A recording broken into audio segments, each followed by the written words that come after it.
কারণ আগামীতে আবার আপনাদের সাথে দেখা হবে কিনা আমি জানি না, কথা বলতেই হবে। কেউ দাঁড়িয়ে থাকবেন না। আমি দেখতে পাচ্ছি বাংলাদেশের ভাগ্য আকাশে উত্তর গগনে কালো মেঘ জমা হয়েছে, ঝড়ের পূর্বাভাস লক্ষ্য করছি।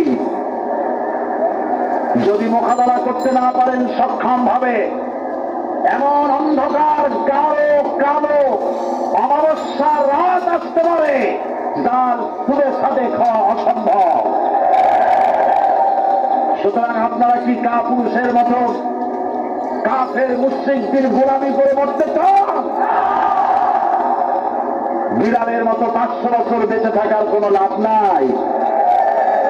সিংহের মতো 1 ঘন্টা বাঁচতে চাই। আমাদেরকে বলা হয় সাম্প্রদায়িক উস্কানিমূলক কথা নাকি আমি বলি। পত্রপত্রিকা দিতে না তারা সাম্প্রদায়িক উস্কানি কথা।